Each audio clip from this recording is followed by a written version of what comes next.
बिस्मिल्लाहिर्रहमानिर्रहीम अस्सलाम वालेकुम। आपको एक दफ़ा फिर से इस चैनल में खुशामदीद कहते हैं। स्ट्रेटजिक मैनेजमेंट का हम चैप्टर नंबर 3 डिस्कस कर रहे थे, जिसमें हमने एक्सटर्नल जो हमारा ऑडिट होता है उसके ऊपर हमने बात की है। एक्सटर्नल ऑडिट के जाते जाते एक चैप्टर हमारा रह गया था, एक टॉपिक हमारा रह गया था जिसका नाम था competitive analysis porter 5 forces model. ले जी, एक्सटर्नल ऑडिट के अंदर हमें जब भी अपने कारोबार को चलाना है, नए सिरे से या चलता चलाया कारोबार लेना है, उसके लिए एक्सटर्नल ऑडिट ज़रा ज़रूरी होता है, क्योंकि एक्सटर्नल ऑडिट के अंदर वो वाले फैक्टर्स शामिल होते हैं जो कि कंट्रोल में नहीं होते।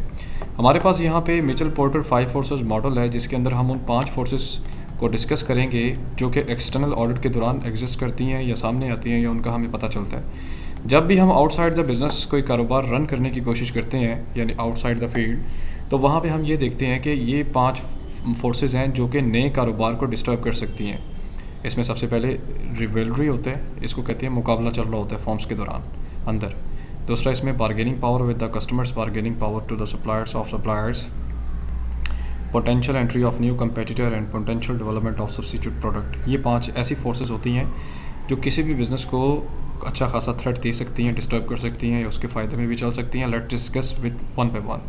सबसे पहले राइवल से निकला राइवलरी अमंग द फॉर्म्स, उनके दरमियान जो है मुकाबलाबाजी कैसे एक फोर्स बनता है। जैसा कि आपको पता है कि मार्केट के अंदर जितनी भी फॉर्म्स हैं वो फॉर्म्स कोशिश करती हैं कि एक से बढ़कर एक फीडबैक जो है वो अच्छा दें, मार्केट में अपनी कम से कम कीमत दें, ज़्यादा से ज़्यादा चीज़ प्रोवाइड करें जिससे कस्टमर्स ज़्यादा सेटिस्फाइड हो।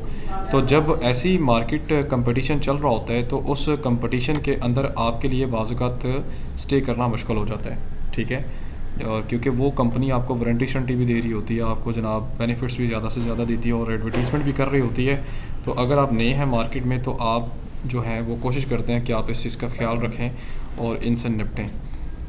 उसके बाद नेक्स्ट फोर्स जो आती है, जो कि मिचेल पोर्टर 5 फोर्सेस मॉडल के अंदर है, उस फोर्स का नाम है potential entry of new competitors. जब आप मार्केट में बैठे होते हैं, आप अच्छा काम कर रहे होते हैं, तो वहाँ पे कुछ लोगों की आपके कारोबार के अंदर नज़रें होती हैं, तो वो कोशिश करते हैं कि वो जनाब आपके बिज़नेस में इन हो जाएं। जैसे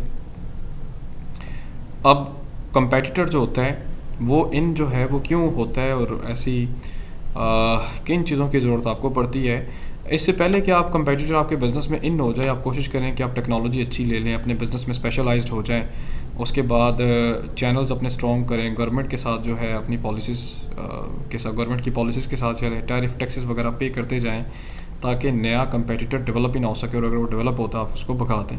उसके बाद रॉ मटेरियल वगैरह जो है अपना पूरा रखें, तमाम चीज़ों की इन्फॉर्मेशन ले लें। Potential development of substitute product की बात कर रहे हैं कि आप जो है जब नया कारोबार करते हैं तो ये तीसरी ऐसी फोर्स है जिसकी वजह से आपको थ्रेट मिल सकता है या आप डिस्टर्ब हो सकते हैं। आपकी सब्स्टिट्यूशन प्रोडक्ट आ जाती है, फॉर एग्जांपल लेज़ और कुरकुरे, लेज़ और कर्लीज़, ठीक है, एक साइड पे पेप्सी और कोक।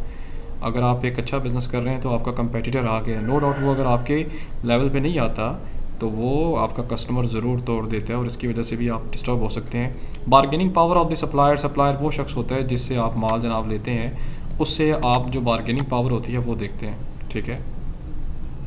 मतलब कि अगर आपको सप्लायर से बारगेनिंग करना अच्छी तरह से आता है तो आप जनाब बड़े ज़बरदस्त तरीके से क्या कर सकते हैं कि अपने बिज़नेस में स्टॉक को पूरा कर सकते हैं। लेकिन आप उससे अच्छी बारगेनिंग अगर आप नहीं करते तो हो सकता है वो सप्लायर आपको माल महंगा बेचे या घटिया माल बेच दे या टाइम पे आपको माल भेजे ही ना। उसके बाद नेक्स्ट है जी bargaining power two of consumers, या जो होते हैं बायर्स होते हैं, उनके साथ आपकी बारगेनिंग पावर कैसी है, ठीक है। अगर कंज्यूमर को डील करने की पावर आपकी ज़बरदस्त है, आप उसको बड़े अच्छे तरीके से कायल कर लेते हैं अपनी चीज़ ख़रीदने में, तो इसका मतलब ये है कि ये फोर्स आपको तंग नहीं करेगी बल्कि आपका साथ देगी। लेकिन याद रहे, आज का जो कस्टमर है वो बड़ा अक्लमंद हो चुका है, वो बड़ा सियाना हो चुका है, वो 10 जगह से इन्फॉर्मेशन लेके आपके पास आता है। उसके बाद next one is the sources of. अब ये मिचेल पोर्टर जो है ना यहाँ तक ख़त्म हो रहा है, जो चीज़ें मैं यहाँ पे हाईलाइट कर रहा हूँ आपने वही करनी है। उसके बाद वो ये कहता है sources of external information. External information के सोर्सेज कौन कौन से होते हैं, उसके लिए कुछ उसने लिंक्स देती हैं। आप इंटरनेट की मदद से, आप दूसरे सोर्सेज की मदद से क्या करते हैं, डाटा कलेक्ट करना शुरू कर देते हैं। These are your different sources. Next one is the forecasting tools and techniques हैं। तो फॉरकास्टिंग के लिए डिफरेंट टेक्निक्स आप यूज़ करते हैं, जैसे आपके पास क्वान्टिटेटिव और क्वालिटेटिव अप्रोच होती है, आप उनका इस्तेमाल करते हैं, ठीक है। फ़िलहाल इसमें से तो इतना कुछ भी नहीं है, तो जस्ट ऊपर टॉपिक हमारा कंप्लीट हो चुका है। अच्छा, ये फैक्टर मैट्रिक्स है, इसको आप छोड़ें, ये हमारे लास्ट चैप्टर में आएगा, इसको वहाँ से डिस्कस करेंगे।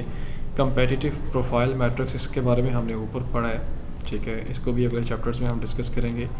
ठीक है कि ये क्या होते हैं, ये टर्म्स हैं। Head the last is the conclusion है। कंक्लूजन जो होता है वो किसी भी चैप्टर के लिए ज़रूरी होता है, तो आप जो है करने से पहले कंक्लूजन ज़रूर पास किया करें या कंक्लूजन ज़रूर पढ़ा करें या लिखा करें, क्योंकि इससे चैप्टर की जो इंपॉर्टेंस होती है वो बढ़ जाती है। So that is the lecture number गालबन 3 which completes the part B of chapter number 3। आप जो है वीडियो को ज़रूर देखें, अभी जो PDF मैंने शेयर किया हुआ है इसको आप पढ़ें, और अगर कोई बात आपको समझ में ना आए मुझसे आप ज़रूर पूछें। वीडियो देखने का बहुत शुक्रिया, अपना ख्याल रखें, अल्लाह हाफिज़।